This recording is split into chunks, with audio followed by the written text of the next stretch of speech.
Good day, ladies and gentlemen. Welcome to another beautiful edition of Diaspora TV News. My name is Emmanuel Mark Bamidele. These are some of the news making headlines in Switzerland. Drivers of automatic driving permit effect from February 2019 are allowed to drive manual cars. The Federal Office of Public Health recorded a historic low infection rate of HIV. Scammers are going after refugees and asylum seekers. Swiss dismiss freeze on construction zones in the just concluded votation. Moulton light up the city in an event called Moulton Light Festival.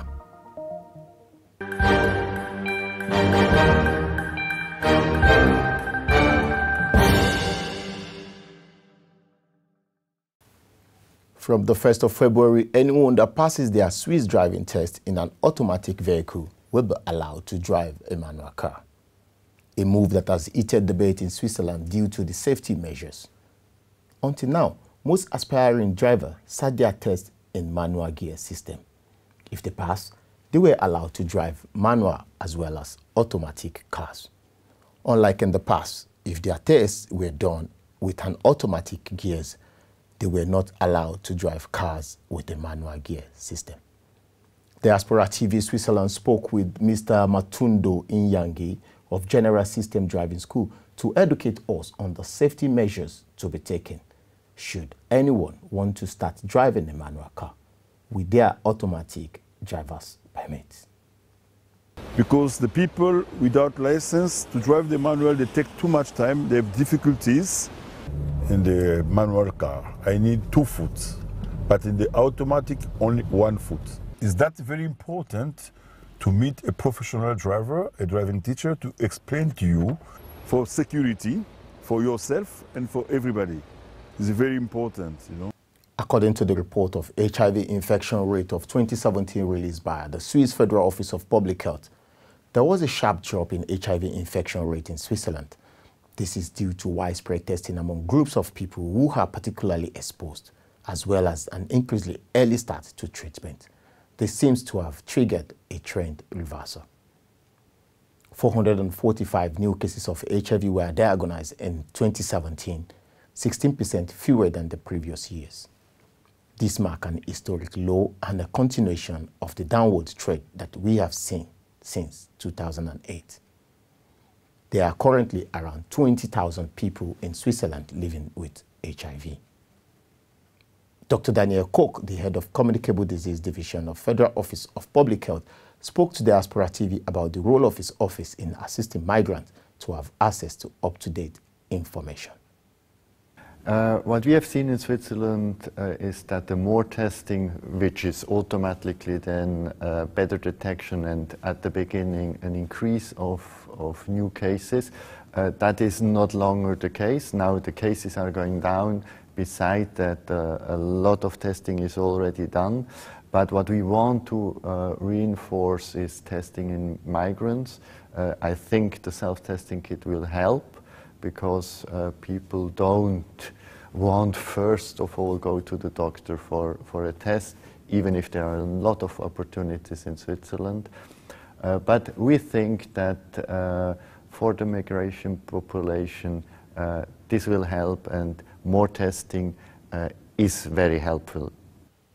As well, the director of Swiss Aid Federation, Mr. Andrea Lehner, explained more about the role of his office in the fight against HIV. It's very important that everyone knows his HIV status, because today we have treatments, today we have possibilities and different offers also for HIV positive people, so we don't need to fear our HIV status. Fraudsters posing as Swiss authority have been trying to scam asylum seekers and refugees in Switzerland. The scammers have been posing as members of the Swiss Border Controls, the State Secretariat for Migration, SEM, or even the Federal Office of Police. They have been threatening to withdraw the victims' resident permit or expel them from Switzerland if they do not pay a certain amount of money into an account. Diaspora TV spoke with Mr. Local Leader, SEM's media spokesperson, and he has this message to pass to the asylum seekers and refugees in Switzerland. Currently, there's a criminal group trying to get into contact with asylum seekers here in Switzerland. The asylum seekers are being told that they have to pay a certain amount of money, or otherwise they would be immediately deported. I have a very important message from the State Secretary of Migration to our clients, to the people in our care. Please do not respond to these threats. We would never issue invoices per phone or per mail. These people are criminal, they are scammers, and they have no influence whatsoever on your asylum procedure.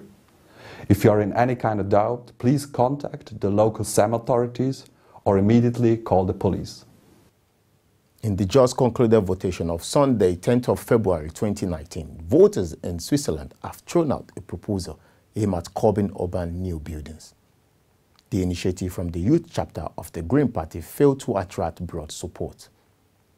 Environment Minister Simonetta Samaruga, in a news conference on Sunday, said a clear majority of voters agree with the government policy on zoning and planning amid concern over higher rents. She explained further that many citizens share the opinion of the initiative committee, but they consider the proposal too radical.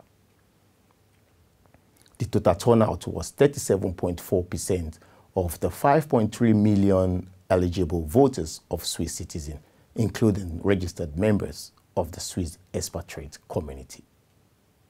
After everyone has returned their Christmas lights to their storage facilities, the city of Muthen in the canton of Fribourg lighted up the town in an elegant style from 16th until 27th of January 2019 in an event called Muthen Light Festival.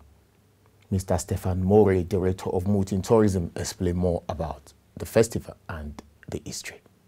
The Light Festival Muthen exists since 4 years. There are about 30 animations, light animations made by artists everywhere in the city and by the lake.